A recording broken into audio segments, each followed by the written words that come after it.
Hello everyone. Blood के लिए कुछ इम्पोर्टेंट क्वेश्चन हैं। जैसे फर्स्ट क्वेश्चन है, मनुष्य के रक्त का पीएच मान कितना होता है। तो ये सारे जो क्वेश्चन हैं ये कॉमनली एग्ज़ाम में, हर एक एग्ज़ाम में पूछे जाते हैं, चाहे वो कोई भी एग्ज़ाम हो। तो ये जनरली अच्छे क्वेश्चन हैं, तो बार बार रिवाइज़ कर लेना तो आपको अच्छे से याद भी हो जाएंगे। तो फर्स्ट क्वेश्चन है, मनुष्य के रक्त का पीएच मान कितना होता है। ब्लड का जो पीएच मान है वो कितना होता है, कल ही मैंने बताया था आपको पहली वीडियो में 7.4 होता है। मनुष्य के रक्त का पीएच मान 7.4 होने के कारण रक्त क्या है। रक्त अम्लीय है, क्षारीय है, उदासीन है या इनमें से कोई भी नहीं है। तो रक्त क्या होता है, रक्त का माध्यम होता है, मीडियम होता है, क्षारीय होता है। ये मैं आपको पढ़ाऊँगी पीएच मान, पीएच स्केल पे, तो मैं छोटी सी वीडियो डालूँगी, आप उसको देख लेना, समझ में आ जाएगा। थर्ड है, मानव शरीर में औसतन कितने लीटर रक्त होता है। तो 5 से 6 लीटर होता है। पुरुषों की तुलना में महिलाओं में रक्त कितना होता है, ये भी क्वेश्चन कई बार पूछा गया है, इम्पोर्टेंट क्वेश्चन है।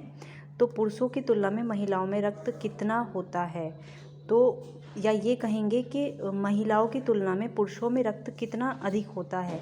तो 0.5 जो लीटर होता है वो महिलाओं में कम होता है, यानी कि पुरुषों में अधिक होता है, आधा लीटर। फिफ्थ क्वेश्चन है, रक्त के अध्ययन को क्या कहा जाता है। रक्त के अध्ययन को हेमेटोलॉजी कहते हैं। सिक्स क्वेश्चन है, रक्त के कितने भाग होते हैं। तो 2 भाग बताए थे मैंने, कल मैंने वीडियो डाली थी, उसमें मैंने आपको पढ़ाया था। ब्लड के 2 भाग होते हैं। एक होता है आपका क्या होता है, प्लाज्मा होता है, जिसकी जो परसेंटेज होती है वो 55% होती है। और एक होता है आपका ब्लड सेल्स, यानी कि जिनको कणिकाएं भी बोलते हैं, तो वो होती है 45%।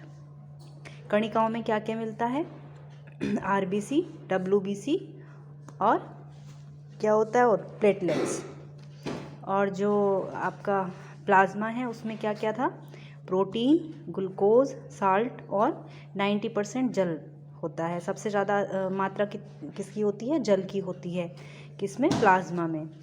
नेक्स्ट है, तो इसके क्या आंसर क्या हुआ, 2।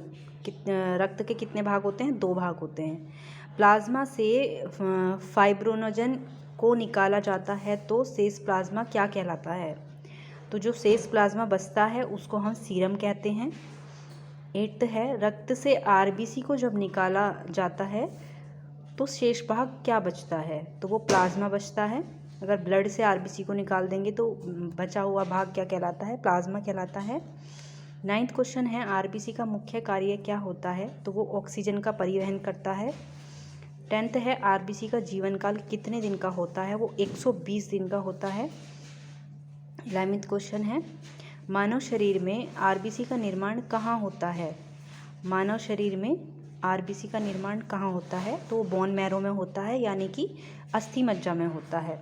ऑप्शन कुछ भी आ सकता है, इंग्लिश में भी आ सकता है और हिंदी में भी आ सकता है, तो दोनों में पढ़ेंगे तो ज़्यादा आसानी रहेगी। 12th है, आरबीसी का वैज्ञानिक नाम क्या है। आरबीसी का वैज्ञानिक नाम क्या है, तो एरिथ्रोसाइट बोलते हैं इसको। 13 है, आरबीसी की खोज किस वैज्ञानिक ने की थी, तो वो एंटिनो लुवेनहोक थे।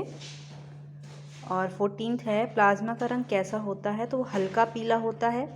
ऑप्शन में पीला भी आएगा तो आप जाएंगे हल्का पीला, तो आंसर होगा हल्का पीला। प्लाज्मा का रंग होता है हल्का पीला। 15th है, मानव शरीर में आरबीसी का विनाश कहाँ होता है।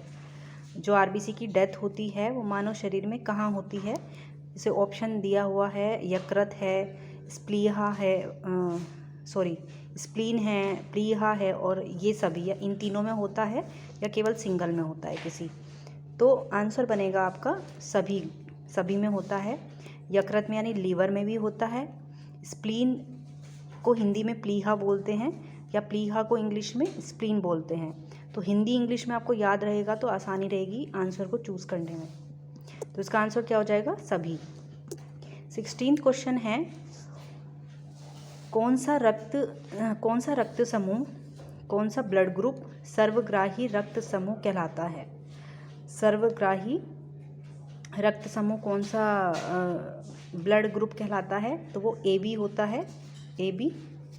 नेक्स्ट है, कौन सा रक्त समूह सर्वदाता रक्त समूह कहलाता है, यानी कि यूनिवर्सल डोनर के नाम से भी क्वेश्चन आता है।